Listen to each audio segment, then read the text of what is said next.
ઉપસ્થિત રહ્યા હતા। ભરૂચ જિલ્લાના જંબુસર સ્વરાજ ભવન ખાતે દિવ્યાંગજનોને 24 લાખ ઉપરાંતના સાધન સહાય વિતરણ કરવામાં આવ્યા હતા, જેમાં 124 જેટલા દિવ્યાંગો હાજર રહ્યા હતા। જે સાધન સહાય વિતરણ જંબુસર સ્વરાજ ભવન ખાતે ધારાસભ્ય ડી.કે. સ્વામીની ઉપસ્થિતિમાં કરવામાં આવી હતી। ભરૂચ જિલ્લા સમાજ સુરક્ષા કચેરી દ્વારા જંબુસર સ્વરાજ ભવન ખાતે દિવ્યાંગજનો માટે એસેસમેન્ટ કેમ્પ સમાજ સુરક્ષા અધિકારી આર.આર. દેસાઈના માર્ગદર્શન હેઠળ આ તાપી સેવા ફાઉન્ડેશન અને એલિમ્કો કંપનીના સહકારથી યોજાયો હતો, જેમાં 124 જેટલા દિવ્યાંગો હાજર રહ્યા હતા।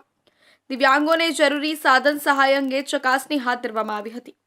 જે સાધન સહાય વિતરણ જંબુસર સ્વરાજ ભવન ખાતે ધારાસભ્ય ડી.કે. સ્વામીની ઉપસ્થિતિમાં કરવામાં આવી હતી। આજ રોજ જંબુસર સ્વરાજ ભવન ખાતે આરઈસી અને એલિમ્કો ના સંયુક્ત ઉપક્રમે જંબુસરમાં દિવ્યાંગો માટે ટ્રાયસિકલ તેમજ અનેક ઇક્વિપમેન્ટ જંબુસર ખાતે કેમ્પ કરીને આપવામાં આવી, જેમાં 24 લાખથી વધારે કિંમતના સાધનો દરેક જે દિવ્યાંગોએ નામ નોંધાવ્યા હતા તમામ દિવ્યાંગોને આજે આપવામાં આવ્યા છે। ત્યારે હું આરસીઈ કોર્પોરેશન તેમજ એલિમ્કો અને CSR ફંડ જેણે આ કાર્યની અંદર આપ્યું છે એ તમામ લોકોને હું આજના દિવસે ખૂબ ખૂબ અભિનંદન પાઠવું છું।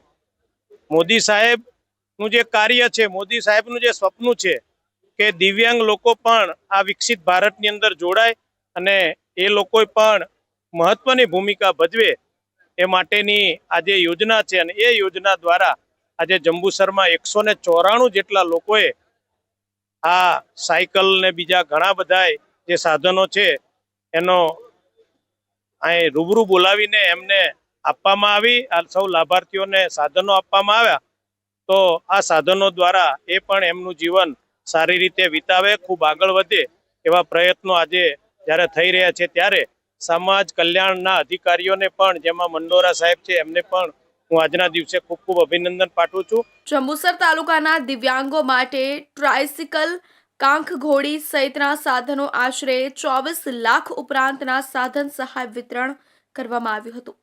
આ પ્રસંગે તાલુકા પંચાયત પ્રમુખ નીતિનભાઈ પટેલ, માજી મહામંત્રી બળવંતસિંહ પઢિયાર સહિત જંબુસર તાલુકા અગ્રણીઓ હાજર રહ્યા હતા।